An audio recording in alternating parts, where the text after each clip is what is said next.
les féminicides. J'aime pas trop ce mot, et pourtant, il veut dire beaucoup de choses, ce mot. Plus de 150 personnalités appellent à défiler contre les violences faites aux femmes. Sache, les violences faites aux femmes. Et parmi ces personnalités, Julie Gaillet, Josiane Balasco, Agnès Jaoui, etc., etc. C'est le dernier des comptes. 123 femmes ont été tuées par leur conjoint ou ex-conjoint depuis le début de l'année. Bien. Il y a donc 123 femmes qui ont été tuées, mais il y en a des milliers qui ont été agressées, blessées, frappées, ou comme Nana, brûlées à l'acide par son ex-conjoint. Je dis bien brûlées à l'acide.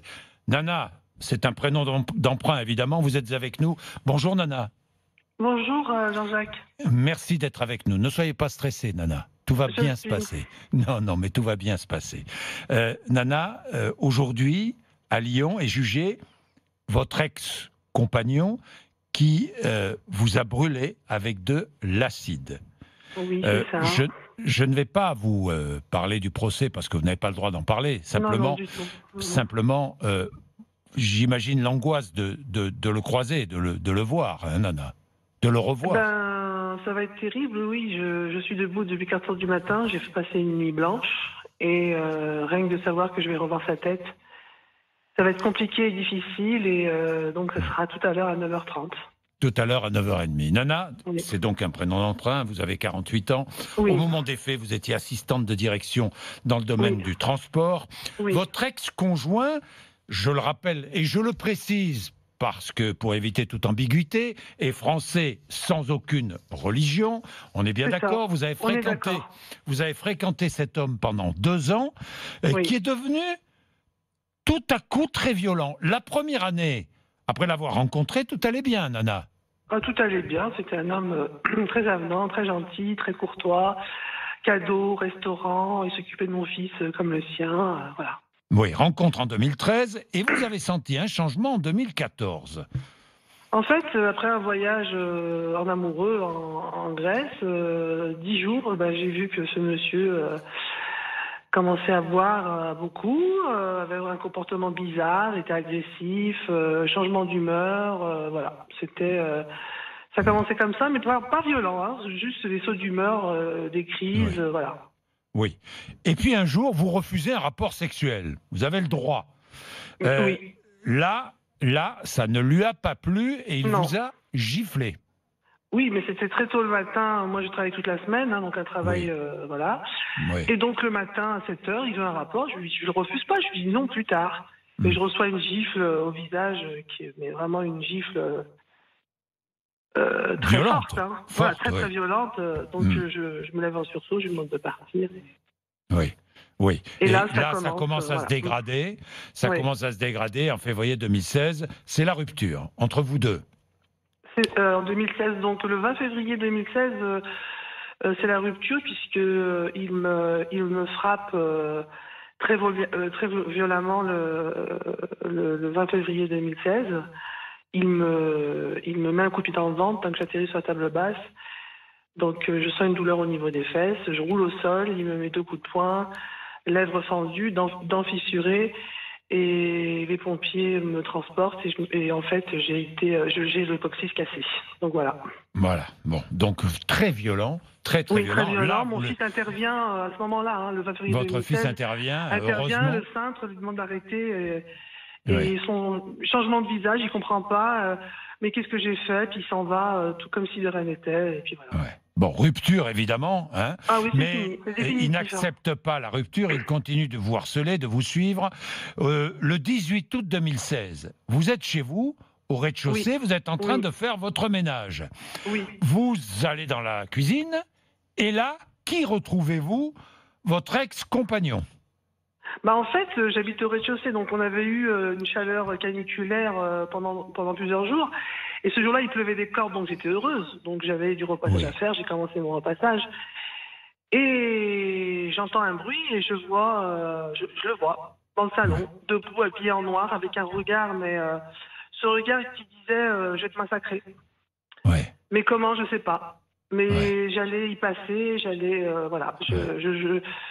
Mon fils était au Canada, il était parti le 16 août au Canada en vacances. Il ne pouvait pas vous protéger. Toute la famille était en vacances. J'étais la nounou, donc je devais nourrir le chat et arroser les plantes. Donc j'étais seule. Voilà. Vous étiez seul. Là, il vous frappe. Non, il me dit une phrase. Il me dit tu veux pas retourner avec moi? J'ai pas le temps de répondre à ce moment-là. Il me met 2 coups de poing, je titube. Il m'en remet 2 et je tombe au sol. Ouais. Je suis sonnée et c'est une personne qui est assez costaud, hein, qui mesure 1m86, qui a des grosses mains et qui est, voilà, ouais. C'est un homme. Ouais. Et donc je suis sonnée et tout de suite je sens quelque chose de chaud, donc je me dis il est en train de m'uriner dessus et j'ai quelque chose qui coule au niveau de ma bouche et je sens le goût, c'est un goût de soufre, donc je me dis c'est du chimique, mais je sais pas ce que c'est à ce moment-là et par instinct je me lève, je cours dans la salle de bain. Et je m'arrose d'eau froide, c'est une erreur, ça empire. Ouais. Je suis, je hurle, je sais plus quoi faire, je me précipite. Vous souffrez je prends là mon tout téléphone. à coup. Vous souffrez là tout à coup, Nana? Mais c'est horrible. C'est une douleur mais insoutenable. Je suis figée, j'arrive pas. Je me rends même pas compte que je suis complètement nue. Je hurle, je n'arrive pas à débloquer mon téléphone, je hurle dans l'allée, ma voisine descend, je vois son regard, je comprends quelque chose qui ne va pas, je lui dis appelle la police, il faut appeler la police. Il vous a jeté de l'acide sur le visage. Ah mais pas uniquement le visage, je suis brûlée sur le visage, le cou, le crâne, la poitrine, le pubis, des coulures au niveau des jambes, des bras, le flanc droit. Mais tout ça, je le sais après. Ça, c'est au moment de l'agression, je suis toute grise, donc je ne sais pas ce qui se passe. Vous passez 2 mois et demi dans le coma. Voilà. Et 9 mois à l'hôpital. C'est ça, Jean-Jacques. 9 mois à l'hôpital. Vous êtes brûlé sur 35% du corps au 3e degré. Oui. Acide sulfurique. Cet homme vous a aspergé d'acide sulfurique. Oui, il m'a massacrée, il m'a mutilée, il m'a détruite à l'acide sulfurique. Aujourd'hui, Nana, vous ne pouvez plus travailler. Non, j'ai tout perdu. J'ai perdu ma vie sociale, ma vie affective, puisque c'est pas possible de rencontrer quelqu'un ou quoi que ce soit. Je me sens pas, je me sens plus femme. Ma vie de maman, voilà, c'est mon gamin. À 20 ans maintenant, à l'époque des faits, il était mineur, il était en échec scolaire. Voilà, ça a été. Mais j'ai perdu mon boulot. J'avais un travail que j'aimais et qui était ma raison de vivre, puisque j'étais une femme indépendante financièrement. J'avais mon appartement, j'avais tout, quoi. J'avais pas besoin de cette personne qui était là. À me harceler.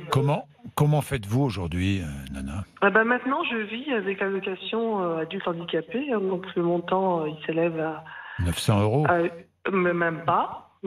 Ça va passer à 900, là, mais c'est 800 et quelques. Oui, mais je suis à 860 et je suis relogée dans un logement social qui est très bien, mais qui est assez bruyant, puisque c'est en plein centre-ville de Villeurbanne. Et voilà, je vis comme je peux. Je suis peut-être à 100% au niveau des soins, mais tout ce qui est autre que soins, je dois payer. Donc voilà, Bien sûr. En fait, en 5 secondes, il a détruit ma vie complète. Tout ce que j'ai construit, il m'a tout détruit, en fait. Voilà, j'ai plus rien. J'ai plus rien, Jean-Jacques. Je vis, enfin même pas, je vis pas, je survis. Je survis et donc voilà.